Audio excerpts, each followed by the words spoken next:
যে ইস্কন যেভাবে ভাবে তথ্য উপস্থাপিত করুচি অদিনিয়া রথযাত্রা যুক্তিযুক্ত দর্শাইবা পাই ଏହା ସମ୍ପୂର୍ଣ୍ଣ ଭ୍ରମାତ୍ମକ ତଥ୍ୟ ଉପରେ ଆଧାରିତ। ପୁରୀର ଗଜପତି ରଜା କୌଣସି ସମୟରେ ଅଦିନିଆ ରଥଯାତ୍ରାକୁ ବର୍ଲିନ ହେଉ ବା ଅନ୍ୟ ଯେକୌଣସି ଜାଗାରେ ହେଉ ସେ କେବେ ସମର୍ଥନ ଜଣାଇ ନାହାନ୍ତି। ଦ୍ୱିତୀୟ କଥା ସେମାନେ କହିଛନ୍ତି ଗଜପତି ମହାରାଜା ଯେତେବେଳେ ବର୍ଲିନ ଯାଇଥିଲେ ସେ ଗୋଟିଏ ଇଣ୍ଟରଫେଥ୍ କନଫରେନ୍ସ ଆଟେଣ୍ଡ କରିବାକୁ ଯାଇଥିଲେ। ଆଜି ଗଜପତି ମହାରାଜା ଯେଉଁ ବିରୋଧ କରୁଛନ୍ତି ସେ ଗୋଟେ ସମୟରେ ଆମର ଏଇ ରଥଯାତ୍ରାକୁ ପୂର୍ଣ୍ଣ ସମର୍ଥନ ଜଣାଇଥିଲେ। ସେ ଏକଥା କହୁଛନ୍ତି 1991 ମସିହାରେ ବର୍ଲିନରେ ଆମେ ଯେଉଁ ରଥଯାତ୍ରା କରିଥିଲୁ ସେଠି ଗଜପତି ମହାରାଜା ନିଜେ ଯାଇ ଯୋଗ ଦେଇଥିଲେ। ଯେ ଗଜପତି ମହାରାଜା ବର୍ଲିନ ଯାଇଥିଲେ ୟାକୁ କେହି ଅସ୍ୱୀକାର କରୁନାହାନ୍ତି। କିନ୍ତୁ ଗଜପତି ମହାରାଜା ବର୍ଲିନ ଗସ୍ତ ସମୟରେ ଯେଉଁ ରଥଯାତ୍ରା ସେ ସେଠି ଆଟେଣ୍ଡ କରିଥିଲେ, ଯେଉଁ ରଥଯାତ୍ରାରେ ଯୋଗ ଦେଇଥିଲେ ସେଠି ସିଏ ଇସ୍କନ କର୍ମକର୍ତ୍ତାମାନଙ୍କୁ ଅଦିନରେ ରଥଯାତ୍ରା ନ କରିବା ପାଇଁ ଅନୁରୋଧ କରିଥିଲେ କି ନାହିଁ। ଇସ୍କନ ସ୍ପଷ୍ଟ ଭାବରେ କୌଣସି ଜାଗାରେ ଇସ୍କନ କହୁନି ଯେ ଗଜପତି ମହାରାଜା ବର୍ଲିନ ରଥଯାତ୍ରା ଅଦିନରେ ନ କରିବା ପାଇଁ ବର୍ଲିନ ଯେତେବେଳେ ଆସିଥିଲେ ସେତେବେଳେ କହିଛନ୍ତି। ପ୍ରତିବାଦ କରିବାର କଥା ମୋଟେ ଉଲ୍ଲେଖ କରୁନାହାନ୍ତି ଇସ୍କନ ପକ୍ଷରୁ।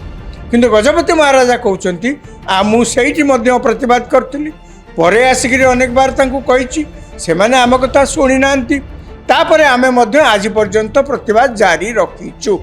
କିଏ ଆ ଭିତରେ ସତ କହୁଛି, କିଏ ଆ ଭିତରେ ସତ ନ କହୁଛି ବର୍ତ୍ତମାନ ସମୟରେ ତାକୁ ଜାଣିବା କଷ୍ଟ। କିନ୍ତୁ ଏ ଯେଉଁ ଅଦିନରେ ରଥଯାତ୍ରା ବିବାଦକୁ ନିଶ୍ଚିତ ଭାବରେ ଗୋଟେ ଭିନ୍ନ ମୋଡ଼ ଦେଇଛି। ଇସ୍କନ୍ଦର ଅଦିନିଆ ରଥଯାତ୍ରାକୁ କେନ୍ଦ୍ର କରି ଯେଉଁ ବିବାଦ ସୃଷ୍ଟି ହେଇଛି ତା ଇତିମଧ୍ୟରେ ଗୋଟେ ନୂଆ ମୋଡ଼ ନେଇଛି। ଆମେ ଗଲା କିଛି ସପ୍ତାହ ହେଲା ବାରମ୍ବାର ଶୁଣି ଆସୁଛୁ କିଭଳି ଭାବରେ ପୁରୀର ଗଜପତି ମହାରାଜା ଦିବ୍ୟସିଂହ ଦେବଙ୍କ ନେତୃତ୍ୱରେ ଜଗନ୍ନାଥ ମନ୍ଦିରର ପରିଚାଳନା କମିଟି ଏବଂ ଅନ୍ୟ ବହୁତ ଲୋକ ଇସ୍କନ ବିରୁଦ୍ଧରେ ଲଗାତାର ପ୍ରତିବାଦ କରି ଆସୁଛନ୍ତି। ପ୍ରତିବାଦ ଏଇଥିପାଇଁ ଯେ ଇସ୍କନ ରଥଯାତ୍ରା କରିବାରେ ମନା ନାହିଁ। ଜଗନ୍ନାଥ ସଂସ୍କୃତି, ଜଗନ୍ନାଥ ଦର୍ଶନକୁ ସାରା ପୃଥିବୀରେ ପ୍ରଚାର ଏବଂ ପ୍ରସାର କରିବାରେ ଇସ୍କନର ଭୂମିକାକୁ ସମସ୍ତେ ପ୍ରଶଂସା ମଧ୍ୟ କରନ୍ତି। କିନ୍ତୁ ସେମାନଙ୍କର ଯୁକ୍ତି, ଇସ୍କନ ବିରୁଦ୍ଧରେ ସେମାନଙ୍କର ଯୁକ୍ତି ଏଇଆ ଯେ ଜଗନ୍ନାଥଙ୍କର ଗୁଣ୍ଡିଚା ଯାତ୍ରା ଆଷାଢ଼ ମାସ ଶୁକ୍ଳପକ୍ଷ ଦ୍ୱିତୀୟା ତିଥିରେ ପୁରୀରେ ସବୁ ବର୍ଷ ହେଇ ଆସୁଛି। ଏବଂ ଯଦି କିଏ ପୃଥିବୀର ଯେକୌଣସି ଜାଗାରେ ରଥଯାତ୍ରା ରଥଯାତ୍ରା ଆୟୋଜନ କରନ୍ତି ତାହେଲେ ତାଙ୍କୁ ଜଗନ୍ନାଥଙ୍କ ରୀତିନୀତି ଅନୁଯାୟୀ କରିବା ବାଞ୍ଛନୀୟ। ଏବଂ ସେଇ ଆଷାଢ଼ ଶୁକ୍ଳପକ୍ଷ ଦ୍ୱିତୀୟା ତିଥିରେ ଇସ୍କନ ରଥଯାତ୍ରା କରିବା ବାଞ୍ଛନୀୟ ବୋଲି ଯୁକ୍ତି ଦର୍ଶାଯାଇଛି। କେବଳ ସେତିକି ନୁହେଁ, ଏକଥା ମଧ୍ୟ କୁହାଯାଇଛି ଯେ ଇସ୍କନ ପକ୍ଷରୁ ଏ ଯେଉଁ ଅଦିନରେ ରଥଯାତ୍ରା କରାଯାଉଛି ଏହାଦ୍ୱାରା ଜଗନ୍ନାଥ ସଂସ୍କୃତିର ଗୋଟେ ଅପମାନ ଏବଂ ଏହାକୁ ତୁରନ୍ତ ବନ୍ଦ କରାଯାଉ। ଇସ୍କନ କିନ୍ତୁ ନାନା ପ୍ରକାର କାରଣ ଦର୍ଶାଇ ଜଗନ୍ନାଥ ମନ୍ଦିର ପକ୍ଷରୁ ଯେଉଁ ଦାବି କରାଯାଇଛି ବା ରାଜା ଦିବ୍ୟସିଂହ ପୁରୀ ରାଜା ମହାରାଜାଙ୍କର ପକ୍ଷରୁ ଯେଉଁ ଦାବି କରାଯାଇଛି ତାକୁ ମାନିବା ପାଇଁ ନାରାଜ। ସେମାନଙ୍କର ଯୁକ୍ତି ଯେ ପୃଥିବୀର ସବୁ ଜାଗାରେ ସବୁ ସମୟରେ ଏହି ସମାନ ତିଥି ଯେ ପ୍ରଯୁଜ୍ୟ ହେବ ଏହାର କୌଣସି ମାନେ ନାହିଁ। ଏହା ସମ୍ଭବ ମଧ୍ୟ ନୁହେଁ, ବିଜ୍ଞାନ ଦୃଷ୍ଟିରୁ ମଧ୍ୟ ଏହା ଅସମ୍ଭବ। ସେମାନଙ୍କର ଆହୁରି କହିବା କଥା ଯେ ଆମେ ଯେତେବେଳେ कौन सी जगार विदेश रे रथयात्रा आयोजन करुचु सेतेबेले आमे सेठाकार सरकार बा अथॉरिटी रो परमिशन नहीं करबा को पड़ुची। अनेक देश रे एभली देश अच्छी जोठी हिंदू धर्मर ना शुणिले मध्य से माने सब प्रकार कटकणा मध्य करती। पाकिस्तान, बांग्लादेश, दुबई एभली अनेक मुस्लिम बहुल देश अच्छी जोठी हिंदू धर्म ना मध्य नवा बहुत समय कष्टकर हो पड़े। से सब स्थान रे आमे रथयात्रा करुचु। सेठाकार अथॉरिटी बा सरकार अनुमति आणिक रथयात्रा पुणी करा जाउची। शह शह लोक ए रथयात्रा जोग दौरान संकीर्तन ठू आरंभ कर जगन्नाथ को रथ बसई आम जमती परिक्रमा करने कथा विभिन्न जगह को जमती नवा कथा माने प्रशासन आम करुचु। ये यात्रा आम सेठारे करुचु। आम एत कष्ट स्वीकार करते करुचु सबु समय सबु देश सबु जगार आषाढ़ शुक्ल पक्ष द्वितीय तिथि को मानिक रथयात्रा करने संभव नुहे। इतिमध्य कौन है गत काली मुंबई रे इस्कन विभिन्न नेतृमंडली मानकर गोटे बैठक होता। बैठक शेष से गोटे प्रेस रिलीज प्रेस विवृत्ति जारी करछंती जहाँ विभिन्न मीडिया रे विभिन्न स्थान रे प्रकाश पाई। एई प्रेस विवृत्ति रे दुई तीनोटी कथा अति स्पष्ट भाव में इस्कन पक्षर कहुई। एक आषाढ़ शुक्ल पक्ष द्वितीय तिथि की कौन सी प्रकार मानिक रथयात्रा करने संभव नुहे। द्वितीय कथा ताधर कहुई जे मार्च 20 रे मार्च 2025 रे भुवनेश्वर रे इस्कन एवं पुरी गजपति राजा का मध्य गोटे बैठक होता पुरी रे एक भुवनेश्वर रे एवं यही बैठक रे पुरी गजपति राजा सहित जगन्नाथ मंदिर परिचालना कर्तृपक्ष पक्षर प्रतिनिधि एवं अन्य जो माने जगन्नाथ संस्कृति विषय विशेष गवेषणा गवेषक मानकर एक पक्षर एम तरफ थिला एवं इस्कन पक्षर जो माने जनाशुना व्यक्ति से माने बैठक रे उपस्थित थिले। इस्कन कालीर बैठक रे मुंबई रे जो काली बैठक होईची से बैठक शेष जो प्रेस विवृत्ति जारी करा जायची जहाँ विभिन्न मीडिया रे प्रकाशित होईची सेथरे कहा जायची जे मार्च 20 2015 रे भुवनेश्वर रे जो बैठक होता से जो दिनिकिया कि अदिनिया जहाँ भी कह जाऊ ए विवादर समाधान बा शेष परिणति से हो सारी से माने कहते आम स्पष्ट भाव में आमर जहाँ जहाँ जो प्रकार प्रतिकूल परिस्थिति आम रथयात्रा करुचु से विषय पुंखानुपुंख भाव में आम गजपति महाराजंकर प्रतिनिधि मंडली को सहित जी थे से पक्ष को आम जन देचु। द्वितीय कथा कहते से कौन से शास्त्र मते यह संभव नुहे। से कहवा कथा जे आम शास्त्र पुराण सबूर उदाहरण देचु। ये कथा कौन सी जगार कौटी उल्लेख ना यही तिथि बाहर अन्य जगार जो जगन्नाथ रथयात्रा होची यही तिथि व्यतीत अन्य कौन से जगह हो पार ना ए प्रकार कौन से ना। तेणु शास्त्र रे जहाँ किसी उल्लेख अच्छी दृष्टिकोण से बैठक रे उपस्थापित करते से कथा प्रेस रिलीज रे उल्लेख करछंती से माने। तृतीय कथा से माने कहते जहाँ ये विवाद को आउटे नुआ मोड़ देछि से माने कहते जे आज गजपति महाराजा जो विरोध करुचंती से गोटे समय आमर यही रथयात्रा को पूर्ण समर्थन जनईथिले। से एक कथा कहते 1991-92 मसीह बर्लिन ने आम जो रथयात्रा करूँ सेठी गजपति महाराजा निजे जाई जोग देइथिले। केवल जोग देनथिले सेमानकर उपस्थिति जो आमर जो माने इस्कन सदस्य अच्छा जो माने सब रथयात्रा को आसते से आहरी खुशी होते ସେମାନେ सी एक कहते जे बर्लिन ने आमर जो जगन्नाथ मूर्ति पूजा करूँ आम जो जगार मूर्ति अपेक्षा तो छोट थिला एवं पुरी गजपति राजांकर उद्यम फल से कहते आमे गोटे बड़ मूर्ति पुरी निर्माण करी जगन्नाथ बलभद्र सुभद्रा बड़ मूर्ति पुरी निर्माण करी से आमे बर्लिन ने जाकि पूजा करुचु बर्तमान एवं से कहते जे आमर जो बड़ मूर्ति से पूजा होची से बड़ मूर्ति निर्माण करिबारे जगन पुरी महाराजांकर अवदान यथेष्ट रही खाली सेतिक नुहे सी एक कहते आम रथ यात्रा पुरी गजपति राजा जोग देइथिले एवं आम लोक मैंने से बहुत उत्साहित होते सहयोग में आम बड़ मूर्ति पाइलु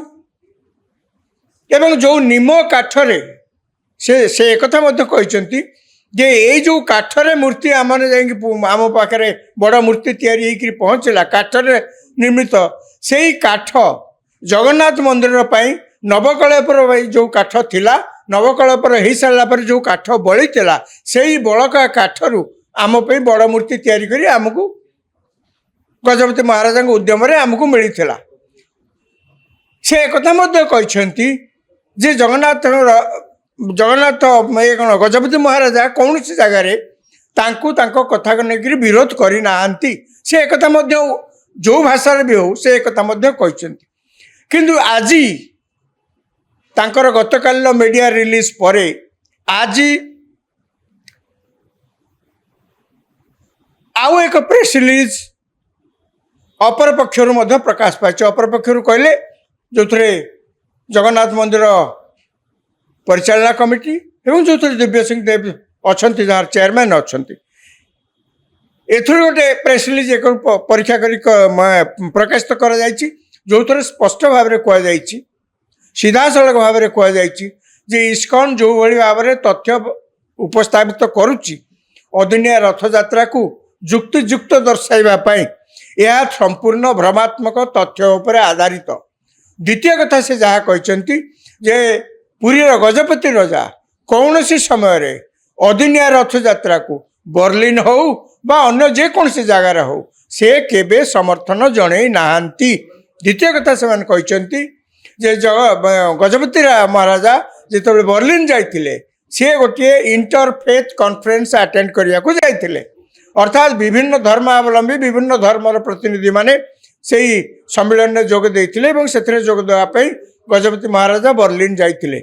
से कहते जे सेठी सी जिते जानिले जे एठी रथ यात्रा होची से जाइए से रथ यात्रा को देखापी एवं सेठारे सी अधीन रथ यात्रा न करने सेठाकार जो मैंने आयोजक मैंने अनुरोध करते यापर से गजपति महाराजा सेठू फेरला पर आउरी अनेक बार कहते यही कम न करने रथ यात्रा कर आपत्ति नहीं किंतु अधीन रथ यात्रा न करने अनेक थर कहते सी केबे मानी नाहांती जहाँफल कि 2008 मसीह जगन्नाथ मंदिर परिचालना कमिटी पक्षर एक बैठक में विधिबद्ध भाव में निष्पत्ति निगला जे आपको यही प्रतिवाद को आम आउरी ऊपर लेवल जाके नवा आम एतिक चुप ही रहा उचित हेबना कहीं यह जगन्नाथंकर रीतिनीति संबंधी कथा जगन्नाथ प्रचार प्रसार जिते हम से भल किंतु अधीन रथ यात्रा करी जगन्नाथ रीतिनीति की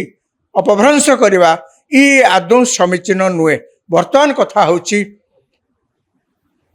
जे गजपति महाराजा बर्लिन जाइए या कहीं अस्वीकार करना किंतु गजपति महाराजा बर्लिन गस्त समय जो रथ यात्रा से सेठी अटेंड करते जो रथ यात्रा जोग देते सेठी सी इस्कन कर्मकर्ता मानू अधीन रथ यात्रा न करने अनुरोध करथिले कि नहीं इस्कन ए स्पष्ट भाव में कौन सी जगह इस्कन कहूनी जे गजपति महाराजा बर्लिन रथ यात्रा अधीन न करने बर्लिन जो आसते से प्रतिवाद कर कथा मोटे उल्लेख करना इस्कन पक्षर किंतु गजपति महाराजा कहते मुझे प्रतिवाद करी पर आसिक अनेक बार कही से आम कथा शुणी ना तापर आमे मध्य आज पर्यंत प्रतिवाद जारी रखीचु। किए आ भितर सत कहूची किए आ भितर सत न कहूची वर्तमान समय ताकू जानिमा कष्ट। किंतु ये जो अधीन रथ यात्रा विवाद को निश्चित भाव में गोटे भिन्न मोड़ देछि। आगो को देखिबा सत कौन आउ ये संपूर्ण विवादटी कौ दिगरे शेष मोड़ नौछि से समय को अपेक्षा रहा।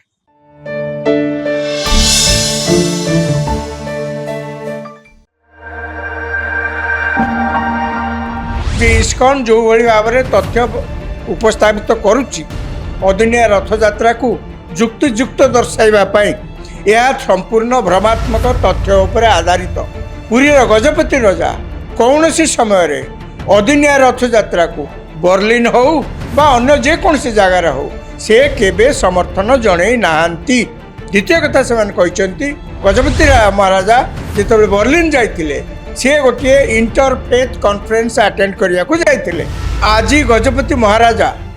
जो विरोध करुचंती से गोटे समय आमर ये रथ यात्रा को पूर्ण समर्थन जनइथिले। से एक कथा कहउचंती 1991-92 मसीह बर्लिन ने आमे जो रथ यात्रा करिथिलु सेठी गजपति महाराजा निजे जाई जोग दैथिले। जे गजपति महाराजा बर्लिन जाइथिले याकू केही अस्वीकार करना। किंतु गजपति महाराजा बर्लिन गस्त समय जो रथ यात्रा से सेठी अटेंड करथिले जो रथ यात्रा जोग दैथिले सेठी सी इस्कन कर्मकर्ता मानकू अधीन रथ यात्रा न करिवा पई अनुरोध करथिले कि ना। इस्कन स्पष्ट भाव में कौन सी जगह इस्कन कहूनी जे गजपति महाराजा बर्लिन रथ यात्रा अधीन न करने बर्लिन जिते आसते से प्रतिवाद कर कथा मोटे उल्लेख करना इस्कन पक्षर। किंतु गजपति महाराजा कहते मुझे प्रतिवाद करी पर आसिक अनेक बार से आम कथा शुणी ना तापर आमे मध्य आज पर्यंत प्रतिवाद जारी रखीचु। किए आ भितर सत कहूची किए आ भितर सत न कहूची वर्तमान समय ताकू जानिमा कष्ट। किंतु ये जो अधीन रथ यात्रा विवाद को निश्चित भाव में गोटे भिन्न मोड़ देछि। इस्कंदर अदिनिया रथ यात्रा को केंद्र कर जो विवाद सृष्टि होती ता इतिमध्य गोटे नुआ मोड़ नहीं। आमे गला किछि सप्ताह हला बारंबार शुणी आसुचु किभली भाव में पुरीर गजपति महाराजा दिव्यसिंह देव नेतृत्व में जगन्नाथ मंदिर परिचालना कमिटी एवं अन्य बहुत लोक इस्कन विरुद्ध रे लगातार प्रतिवाद करि आसुछंती।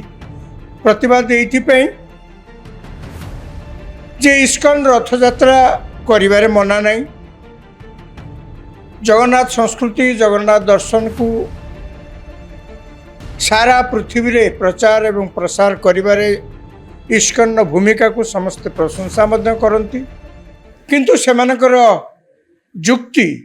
इस्कन विरुद्ध रे सेमानकर जुक्ति ए जे जगन्नाथ गुंडीचा यात्रा आषाढ़ मास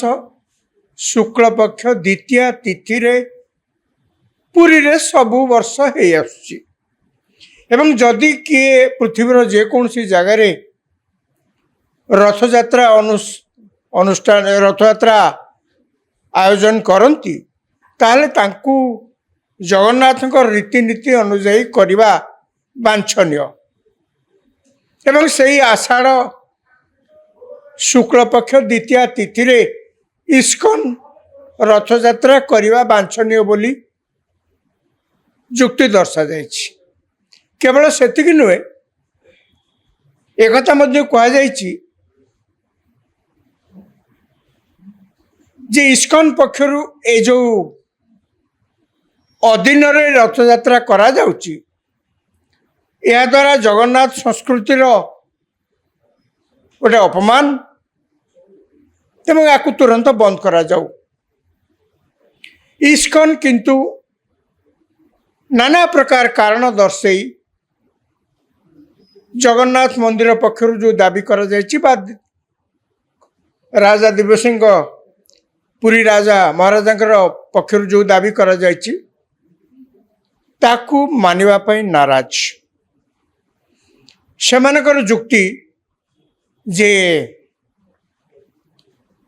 पृथ्वीर सबु जगार सबु समय यही समान तिथि जे प्रযোज्य हम यार कौन सी माने ना यह संभव नुहे विज्ञान दृष्टि यह असंभव सेमानकर आउरी कहवा कथा जे आमे जेतेबेले कौन सी जगार विदेश रे रथ यात्रा आयोजन करुछु सेतेबेले आमे सेठाकर सरकार बा अथॉरिटी रो परमिशन नहीं करबा को पड़ुची। अनेक देश रे एभली देश अच्छी जोटी हिंदू धर्मर ना शुणिले मध्य से माने सब प्रकार कटकणा मध्य करती। पाकिस्तान, बांग्लादेश, दुबई एभली अनेक मुस्लिम बहुल देश अच्छी जोटी हिंदू धर्म ना मध्य नवा बहुत समय कष्टकर हो पड़े। से सब स्थान रे आमे रथ यात्रा करुचु। सेठाकार अथॉरिटी बा सरकार अनुमति आणिक रथ यात्रा पुणी करा जाउची। शह शह लोक ए रथ यात्रा जोग दौरान संकीर्तन ठू आरंभ कर जगन्नाथ को रथ बसई आम जमती परिक्रमा करने कथा विभिन्न जगह को जमती नवा कथा माने प्रशासन आम करुचु। ये यात्रा आम सेठारे करुचु। आम एत कष्ट स्वीकार करते करुचु सबु समय सबु देश सबु जगार आषाढ़ शुक्ल पक्ष द्वितीय तिथि को मानिक रथ यात्रा करने संभव नुहे। इतिमध्य कौन है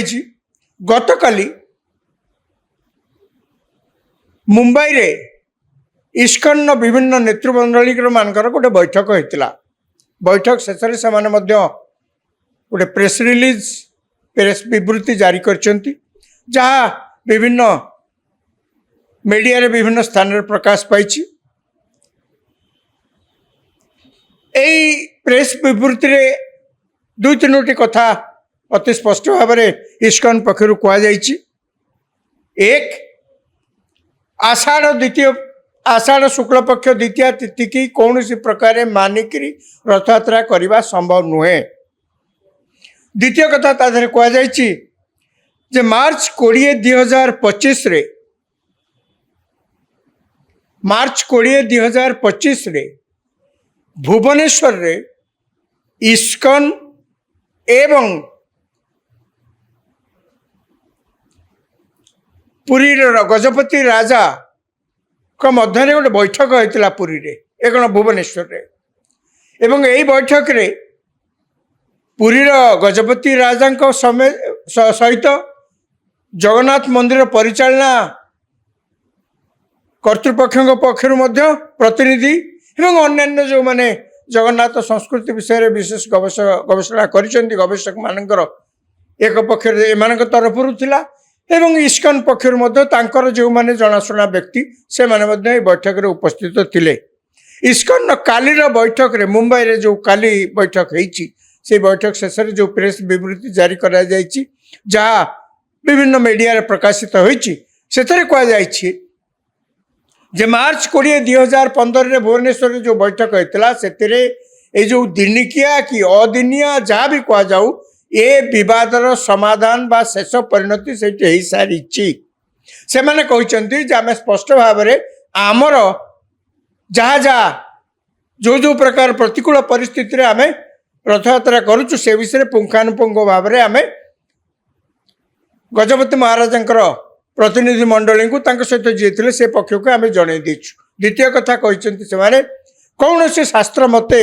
यह संभव नुहे। से कहवा कथा जे आम शास्त्र पुराण सबूर उदाहरण देचु। ये कथा कौन सी जगह कौटी उल्लेख ना यही तिथि बाहर अन्य जगह जो जगन्नाथ रथ यात्रा होची यही तिथि व्यतीत अन्य कौन सी जगह हो पार ना ये प्रकार कौन से ना। तेणु शास्त्र रे जहाँ किसी उल्लेख अच्छी दृष्टिकोण से बैठक में उपस्थापित करते से कथा प्रेस रिलीज रे उल्लेख कर। तृतीय कथा से माने कहते जहाँ ये विवाद को आउ गोटे नुआ मोड़ देछि से माने कहते जे आज गजपति महाराजा जो विरोध करुचंती से गोटे समय आमर ये रथ यात्रा को पूर्ण समर्थन जनईथिले से एक कहते 1991-92 मसीह बर्लिन ने आम जो रथ यात्रा करूँ सेठी गजपति महाराजा निजे जाई जोग देइथिले केवल जोग देनथिले सेमानकर उपस्थिति जो आमर जो माने इस्कन सदस्य अच्छा जो मैंने सब रथ यात्रा को आसते से आहरी खुशी होते सी एक कहते बर्लिन ने आमर जो जगन्नाथ मूर्ति पूजा करूँ आम जो जगार मूर्ति अपेक्षा तो छोट थिला एवं पुरी गजपति राजांकर उद्यम फल से कहते आमे गोटे बड़ मूर्ति पुरी निर्माण करी जगन्नाथ बलभद्र सुभद्रा बड़ मूर्ति पुरी निर्माण करी से आमे बर्लिन ने जाकि पूजा करुचु बर्तमान एवं से कहते आमर जो बड़ मूर्ति से पूजा होची से बड़ मूर्ति निर्माण करिवारे जगन पुरी महाराजांकर अवदान यथेष्ट रही खाली सेतिक नुहे सी एक कहते आम रथ यात्रा पुरी गजपति राजा जोग देइथिले एवं आम लोक मैंने से बहुत उत्साहित होते सहयोग में आम बड़ मूर्ति पाइलु एवं जो निम काठरे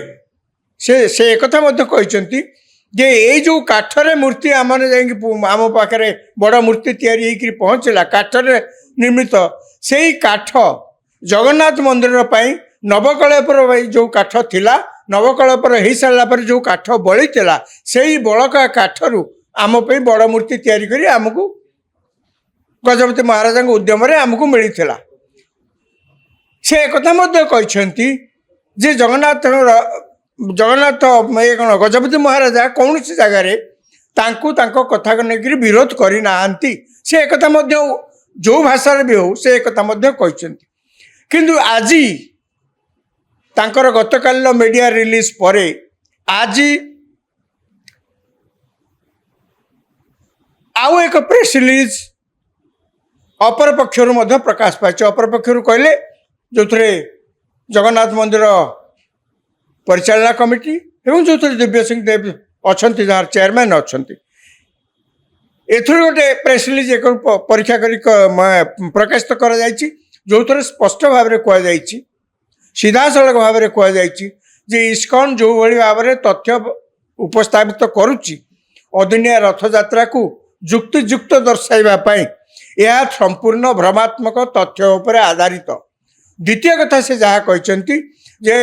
पुरी गजपति राजा कौन सी समय अदिनिया रथ यात्रा को बर्लिन हो बा अन्य जेकोसी जगार हो से केबे समर्थन जन नाहांती द्वितीय कथा से कहते जे गजपति महाराजा जिते बर्लिन जाइए सी गोटे इंटरफेथ कॉन्फ्रेंस अटेंड करने को जाइए अर्थात विभिन्न धर्मावलंबी विभिन्न धर्मर प्रतिनिधि माने से सम्मेलन में जोग देते से जोग देवाई गजपति महाराजा बर्लिन जाइए से कहते जे सेठी सी जिते जानिले जे एठी रथ यात्रा होची से जाइए से रथ यात्रा को देखापी एवं सेठारे सी अधीन रथ यात्रा न करने सेठाकार जो मैंने आयोजक मैंने अनुरोध करते यापर से गजपति महाराजा सेठू फेरला पर आहरी अनेक बार कहते यही कम न करने रथ यात्रा कर आपत्ति नहीं किंतु अधीन रथ यात्रा न करने अनेक थर कहते सी केबे मानी नाहांती जहाँफल कि 2008 मसीह जगन्नाथ मंदिर परिचालना कमिटी पक्षर एक बैठक में विधिबद्ध भाव में निष्पत्ति निगला जे आपको यही प्रतिवाद को आम आहरी ऊपर लेवल जाके नवा आम एतिक चुप ही रहा उचित हेबना कहीं यह जगन्नाथंकर रीतिनीति संबंधी कथा जगन्नाथ प्रचार प्रसार जिते हम से भल किंतु अधीन रथ यात्रा करी जगन्नाथ रीतिनीति की अपभ्रंश करवा ये आदौ समीचीन नुहे वर्तमान कथा होची जे गजपति महाराजा बर्लिन जाइए या कहीं अस्वीकार करना किंतु गजपति महाराजा बर्लिन गस्त समय जो रथ यात्रा से सेठी ଆଟେଣ୍ଡ କରିଥିଲେ, ଯେଉଁ ରଥଯାତ୍ରାରେ ଯୋଗ ଦେଇଥିଲେ,